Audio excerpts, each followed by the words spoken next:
امریکہ اور ایران کے مذاکرات حساس مرحلے میں داخل ہو گئے ہیں۔ اسماعیل بقائی کی جانب سے بتایا گیا ہے، انہوں نے کہا کہ واشنگٹن کی 14 نکاتی تجاویز کا جائزہ لے رہے ہیں۔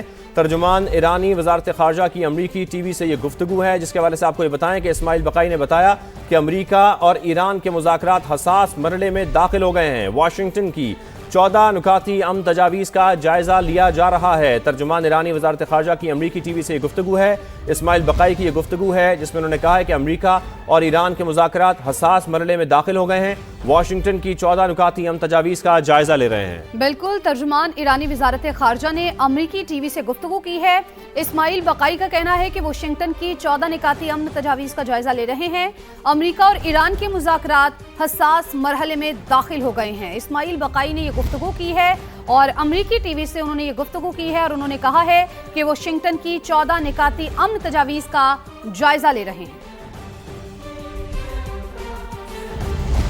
ایران امریکہ بات چیت میں پیش رفت، خام تیل کی قیمتیں 9% تک گر گئیں۔ امریکی کروڈ آئل $93 فی بیرل پر آ گیا، $9 کمی ریکارڈ کی گئی۔ برطانوی برنٹ بھی 8% سستا ہوا، $101 فی بیرل پر ٹریڈ کیا جانے لگا۔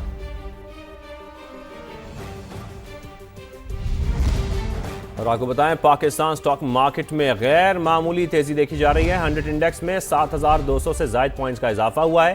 انڈیکس ٹریڈنگ کے دوران 1,72,000 پوائنٹس کی حد عبور کر گیا۔ مارکیٹ میں 6 عددیں بحال ہوئیں۔ اس سے مزید تفصیل جانیں گے سما کے نمائندے رضوان عالم سے۔ رضوان، کیا تفصیل ہے آپ کے پاس، بتائیے۔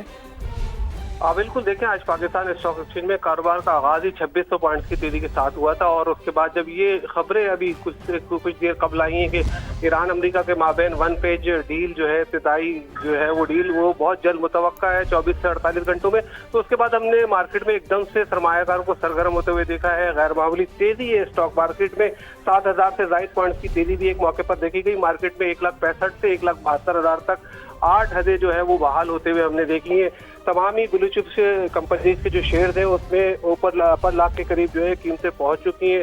اس وقت بھی مارکیٹ 6,500 سے زائد پوائنٹس کا اضافہ دکھا رہی ہے۔ 100 انڈیکس 1,71,321 پوائنٹس پر ٹریڈ کر رہا ہے۔ بہت شکریہ آپ کا رضوان۔ پاکستان نے خطے اور دنیا میں نئی تاریخ رقم کی۔ امریکہ اور ایران نے ہماری ثالثی کی دعوت قبول کی۔ 1989 کے بعد امریکی اور ایرانی قیادت اسلام آباد میں بیٹھی ہے۔ امید ہے کہ بات چیت جلد یا دیر پا امن میں بدلے گی۔ وزیر اعظم شہباز شریف کو یقین۔ بین الاقوامی پیغام اسلام کانفرنس سے خطاب میں کہا کہ پختہ عزم کے ساتھ ہم نے بات چیت کے دروازے کھولے ہیں۔ دنیا میں ایک نئی تاریخ رقم کی گئی۔ ایران اور امریکہ کے درمیان 11 اور 12 اپریل کو پچھلے مہینے مذاکرات ہوئے، اور میں ایران کی قیادت اور امریکہ کی قیادت کا ہم سب شکریہ ادا کرتے ہیں، جنہوں نے پاکستان کی دعوت پر وہ یہاں پر تشریف لائے اور پھر عارضی جنگ بندی پر متفق ہوئے، اور ثالثی کے حوالے سے پاکستان کی انہوں نے دعوت قبول کی۔ یہ ہے وہ اعتماد، تاریخی اعتماد جو کہ دنیا نے پاکستان کے اوپر کیا۔ میں سمجھتا ہوں کہ حالیہ تاریخ میں اس سے کوئی شاندار مثال نہیں ملتی۔ بالکل یہ وہ ایک ادنا سی خدمت ہے جو پاکستان نے عالم اسلام کے لیے اور دنیا کے امن کے لیے یہ خدمت انجام دی۔ یہ پورا یقین ہے کہ انشاءاللہ یہ بات چیت دیر پا امن میں جلد بدلے گی، اور اس خطے میں امن قائم ہوگا اور مزید جانیں ضائع نہیں ہوں گی انشاءاللہ۔ وزیر اعظم شہباز شریف کا امریکی صدر ڈونلڈ ٹرمپ کے اقدام کا خیر مقدم۔ آبنائے ہرمز میں پروجیکٹ فریڈم روکنے کے اعلان کو جرأت مندانہ، بروقت اور مثبت پیش رفت قرار دے دیا۔ وزیر اعظم نے سوشل میڈیا پر اپنے بیان میں کہا کہ پاکستان اور دیگر برادر ممالک خصوصاً سعودی ولی عہد کی درخواست پر امریکہ نے مثبت رد عمل دیا، جو خطے میں امن، استحکام اور مفاہمت کے فروغ میں اہم کردار ادا کرے گا۔ پاکستان کشیدگی میں کمی، تحمل اور مذاکرات کے ذریعے تنازعات کے پرامن حل کی حمایت جاری رکھے گا۔ انہوں نے امید ظاہر کی کہ موجودہ پیش رفت خطے اور دنیا میں دیرپا امن اور استحکام کا باعث بنے گی۔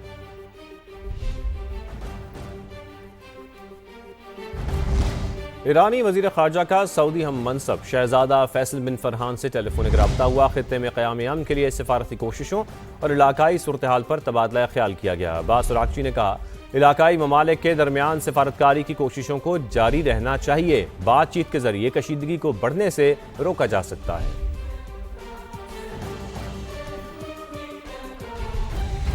چین نے ایران کے خلاف جنگ کو ناجائز اور غیر قانونی قرار دے دیا۔ بیجنگ میں ایرانی ہم منصب سے ملاقات میں چینی وزیر خارجہ وانگ یی نے کشیدگی کم کرانے کے لیے ہر ممکن تعاون کی بھی پیشکش کر دی۔ کہا مکمل جنگ بندی ناگزیر ہے، خطہ نازک موڑ سے گزر رہا ہے، امریکہ اور ایران کے درمیان براہ راست ملاقات ضروری ہے۔ ایرانی وزیر خارجہ عباس عراقچی کا کہنا تھا ایران ایک منصفانہ اور جامع معاہدہ ہی قبول کرے گا۔ چین ایران کا قریبی دوست ہے، موجودہ حالات میں ہمارا تعاون مزید مضبوط ہوگا۔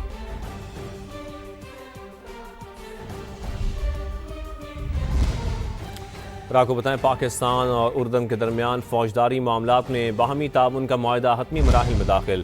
وزارت داخلہ نے وزارت خارجہ کو گرین سگنل دے دیا ہے۔ مجوزہ معاہدے کے تحت دونوں ممالک دہشت گردی، منشیات اور انسانی اسمگلنگ سمیت مختلف جرائم کے خلاف ایک دوسرے سے قانونی تعاون کریں گے۔ تو آپ کو بتائیں کہ پاکستان اور اردن کے درمیان فوجداری معاملات میں باہمی تعاون کا معاہدہ حتمی مراحل میں داخل ہوا ہے۔ وزارت داخلہ نے وزارت خارجہ کو گرین سگنل دے دیا ہے۔ مجوزہ معاہدے کے تحت دونوں ممالک دہشت گردی، منشیات اور انسانی اسمگلنگ سمیت مختلف جرائم کے خلاف ایک دوسرے سے قانونی تعاون کریں گے۔ اس کے ساتھ ساتھ وزارت داخلہ نے قانونی مسودہ قانون نافذ کرنے والے اداروں کو رائے کے لیے بھیجا تھا۔ وزارت خارجہ کی درخواست پر تمام صوبوں سے بھی رائے طلب کی گئی تھی۔ صوبوں اور قانون نافذ کرنے والے اداروں نے مسودے پر کوئی اعتراض نہیں کیا۔ وزارت داخلہ نے وزارت خارجہ کو کوئی بھی اعتراض نہ ہونے سے آگاہ کر دیا ہے۔ اس کے ساتھ ساتھ آپ کو بتائیں کہ پاکستان اور اردن کے درمیان فوجداری معاملات میں باہمی تعاون کا معاہدہ حتمی مراحل میں داخل ہوا ہے۔ آگے بڑھیں، آپ کو بتائیں کہ پارٹی رہنما اور وکلاء بانی کی ہدایات نظر انداز کر رہے ہیں۔ سلمان اکرم راجہ پھٹ پڑے، نام سامنے لانے کا اعلان۔ کہا عدالت میں پیشی کی ہدایت کے باوجود وکلاء اور پارٹی رہنما نہیں آتے۔ اراکین پارلیمنٹ کو تنخواہوں میں سے 50,000 روپے پارٹی فنڈ میں جمع کرانے کا کہا۔ زیادہ تر اراکین نے اس پر عمل نہیں کیا۔ خان صاحب کا یہ حکم ہے، اصرار ہے کہ جب ہم پریس کانفرنسز کرتے ہیں تو تمام سینئر وکلاء وہاں موجود ہوا کریں اور بات کیا کریں۔ ہم لوگوں کو مدعو کرتے ہیں، کچھ آتے ہیں کچھ نہیں آتے، لیکن ہم اصرار کرتے رہیں گے کہ سب آئیں، سب آ کر اپنی آواز جو ہے حق کی آواز کے ساتھ ملائیں۔ اسی طرح پارلیمنٹیرینز کے حوالے سے خان صاحب کا حکم ہے کہ عدالت میں جب ان کے مقدمات ہوتے ہیں تو اظہار یکجہتی کے لیے وہ یہاں آئیں، عدالت کے اندر بھی آئیں، عدالت کے باہر بھی کھڑیں۔ تو یہ خان صاحب کا حکم ہے اور اس حکم سے ہر پارلیمنٹیرین واقف ہے۔ جو آتا ہے وہ آتا ہے اور جو نہیں آتا وہ نہیں آتا، لیکن اب وقت آ گیا ہے کہ جو لوگ نہیں آتے کسی وجہ سے ان کے نام بھی سامنے لائے جائیں۔ اسی طرح خان صاحب کا حکم ہے کہ پارٹی میں فنڈنگ جو ہے وہ پارٹی کے اندر سے ہو۔ ہم نے ایک نظام وضع کیا ہے سینیٹرز کے لیے، قومی اسمبلی کے ممبران کے لیے، صوبائی اسمبلی کے ممبران کے لیے، جو تنخواہ ان کو مل رہی ہے سرکار سے اور یہ بڑی تنخواہ ہے، اس میں سے صرف 50,000 روپے پارٹی فنڈ میں جمع کرائے جائیں۔ وہ بھی نہیں ہو رہا، تمام پارلیمنٹیرین یہ نہیں کر رہے۔ یہ تمام ایسے معاملات ہیں جن کو اب ہمیں سامنے لانا ہوگا اور کھل کے بات کرنا ہوگی۔ 27ویں آئینی ترمیم کے بعد سپریم کورٹ اور وفاقی آئینی عدالت کے دائرہ اختیار پر اہم فیصلہ جاری کر دیا گیا۔ سپریم کورٹ نے متفرق درخواستوں اور اپیلوں پر جاری تفصیلی فیصلے میں قرار دیا ہے کہ دونوں عدالتیں ایک دوسرے کے ماتحت نہیں، ہم پلہ ہیں۔ اسلام آباد سے سہیل رشید کی رپورٹ میں جانیے۔ 27ویں آئینی ترمیم کے بعد اعلیٰ ترین عدالتوں کے دائرہ اختیار سے متعلق سپریم کورٹ کا پہلا بڑا فیصلہ جاری۔ سپریم کورٹ اور وفاقی آئینی عدالت ایک دوسرے کے ماتحت نہیں بلکہ ہم پلہ عدالتیں ہیں۔ آرٹیکل 189 ایک عدالت کو دوسری عدالت کے ماتحت نہیں بناتا۔ آئینی مقدمات وفاقی آئینی عدالت جبکہ ریگولر مقدمات سپریم کورٹ سنیں گی۔ متضاد فیصلوں سے بچنے کے لیے عدالتی احترام کا اصول اختیار کیا جائے گا۔ وفاقی آئینی عدالت کے فیصلے قانونی اصولوں کے حوالے سے دیگر عدالتوں پر لازم ہوں گے۔ چیف جسٹس پاکستان یحییٰ افریدی کی سربراہی میں 2 رکنی بینچ کے جاری تفصیلی فیصلے میں اہم اصول طے کر دیے گئے۔ فیصلے میں قرار دیا گیا ہے کہ آئینی اور دیگر مقدمات کو ایک ساتھ چلانا آئینی پیچیدگیاں پیدا کر سکتا ہے۔ دونوں عدالتیں ایک دوسرے کے دائرہ اختیار کا احترام کرتے ہوئے فیصلے کریں گی۔ سپریم کورٹ نے پشاور ہائی کورٹ کے مشترکہ فیصلے سے متعلق مقدمات بھی کلب کرنے کا حکم دے دیا۔ کہا کلب شدہ آئینی اور ریگولر مقدمات کو الگ الگ فورمز پر بھیجا جائے۔